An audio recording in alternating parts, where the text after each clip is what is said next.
అందరికీ నమస్కారం. ఈ రోజు నిరుద్యోగ వంచన సభ పెట్టుకోవడానికి ముఖ్య కారణం ఎవరు అని అడిగితే ఖచ్చితంగా ఇది కాంగ్రెస్ అనే చెప్తా. ఎందుకు అనంటే కాంగ్రెస్ ఇచ్చిన హామీలు ఏవి నెరవేర్చలేదు కాబట్టి మేము ఈరోజు ఈ సభ పెట్టుకోవాల్సిన పరిస్థితి మాకు వచ్చింది.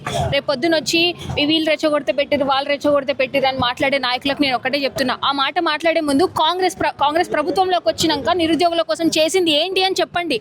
అది చెప్పలేనప్పుడు మీకు నిరుద్యోగుల గురించి మాట్లాడే అర్హత లేదు అనేది నేను చెప్తున్నా. ఇంకొక ముఖ్య విషయం నేనేం చెప్తున్నా అంటే, బూర వెంకటేశం గారు ప్రెస్ మీట్ పెట్టి అంటారు అందరికీ ఉద్యోగాలు ఇవ్వలేము అని ప్రభుత్వం తరపున వక్కంతా పుచ్చుకొని మాట్లాడుతున్నారు కదా.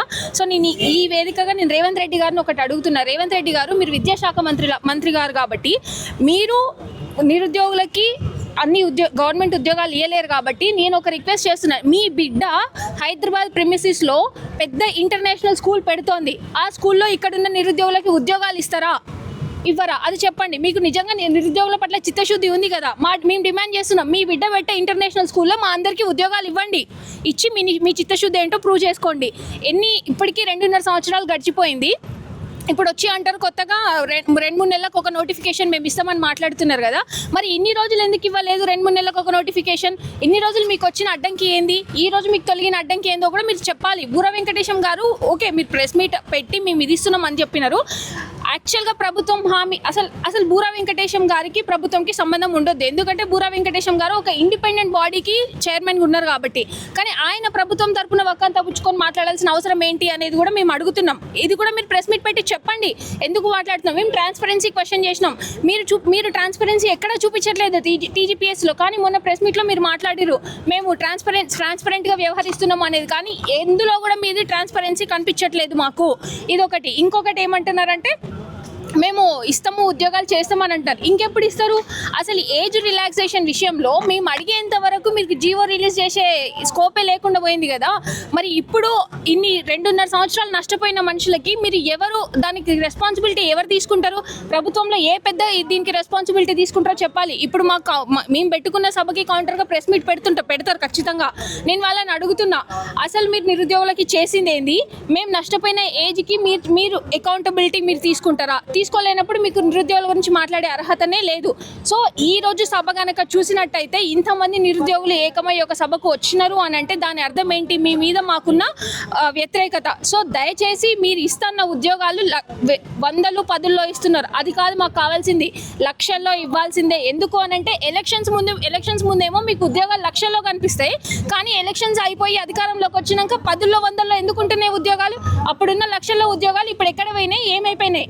అంటే మీ వాళ్ళకి మీరు ఇచ్చేసుకున్నారా? ఇచ్చేసుకుంటే అది కూడా చెప్పండి. మరి అది కూడా చెప్పకుండా మీ 10, 100 ఇస్తే ఇంతమంది లక్షల్లో ఉన్న నిరుద్యోగ యువత ఏమైపోవాలి? సో 3 నెలలకు ఒకసారి నోటిఫికేషన్ వస్తాయని చెప్తా ఉన్నాడు బుర్ర వెంకటేశం గారు. 2-3 నెలల్లో నోటిఫికేషన్స్ వచ్చేది ఉంటే స్కెడ్యూల్ రిలీజ్ చేయమనండి. స్కెడ్యూల్ రిలీజ్ చేయకుండా మాటను ఎవరు నమ్ముతారు? ఎందుకంటే బట్టి విక్రమార్క గారు అసెంబ్లీ సాక్షిగా రిలీజ్ చేసిన జాబ్ క్యాలెండర్కే దిక్కు లేకుండా పోయినప్పుడు మీ మాట ఎట్లా నమ్మాలండి? మేము బూర వెంకటేశం గారు మాట ఎట్లా నమ్ముతాము? బూర వెంకటేశం గారు టీజీపీఎస్సీ తరపున కొన్ని ఉద్యోగాలకు మాత్రమే నోటిఫికేషన్ ఇవ్వగలుగుతారు. మరి పోలీస్ సంగతి ఏంది, గురుకుల సంగతి ఏంది, టీచర్ సంగతి ఏంది? వీటన్నిటికి సంబంధించింది ఎవరు మాట్లాడాలి? వాటి గురించి ఎవరు ఎందుకు మాట్లాడట్లేదు? మీరు నిజంగా ఇచ్చే చిత్తశుద్ధి ఉంటే ఒక స్కెడ్యూల్ రిలీజ్ చేయండి. 2-3 నెలలకి, 3 నెలల తర్వాత ఈ నోటిఫికేషన్ వస్తుంది, దాని అపాయింట్మెంట్ ఈనాడు ఉంటుంది, దాని స్కెడ్యూల్ రిలీజ్ చేయండి. ఎందుకు రిలీజ్ చేయట్లేదు? అక్కడే తెలిసిపోతుంది కదా వీళ్ళ చిత్తశుద్ధి ఏంటి అనేది. సో ఇది స్టార్టింగ్ మాత్రమే. ఈ రోజు గమనించినట్లయితే అందరూ ఏకమైనారు. దీని నుంచి నెక్స్ట్ కార్యాచరణ ఎట్లా ఉంటది అనేది అందరు వేచి చూసారు. చెప్పండి. ఎన్ని రోజులు అంటే అధికార ప్రతినిధులు మాట్లాడారు మీ మీద కొందరు స్వార్థ ప్రయోజనం. నిన్న ప్రెస్ మీట్ అంటే 1 తారీఖు పెట్టిన ప్రెస్ మీట్లో బుర్ర వెంకటేశం గారు స్వయంగా మాట్లాడారు. కొందరు స్వార్థ ప్రయోజనాల కోసం నిరుద్యోగుల ముసుగుల ఉద్యమాలు చేస్తున్నారు, 100% వాళ్ళపై చర్యలు ఉంటాయని చెప్తా ఉన్నారు. తీసుకోమనండి చర్యలు. మీ మాట్లాడిన దాంట్లో ఏం అబద్ధం ఉందో కూడా చెప్పాలి. బూర వెంకటేశం గారు మీ మాట్లాడిన దాంట్లో ఏది నిజం కాదో కూడా మీరు చెప్పాలి. చర్యలు తీసుకుంటా అన్నప్పుడు మరి చెప్పాలి కదా, నిజం ఏంటి అబద్ధం ఏంటి అని చెప్పాలి కదా. ఒకవేళ నిజంగానే ముందుండి మాట్లాడే వాళ్ళు స్వార్థ రాజకీయాల కోసం మాట్లాడినట్టయితే ఈ రోజు వచ్చిన 1000 మంది ఎందుకు వస్తారండి?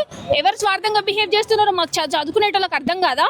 ఉట్టిగానే రమ్మనంగానే వచ్చి కూర్చున్నారు. ఎందుకంటే ప్రతి ఒక్కరు ఫీల్ అయ్యేది, ప్రతి ఒక్కరు అనుభవించేది, ప్రతి ఒక్కరు బాధపడుతున్నారు నోటిఫికేషన్స్ లేక.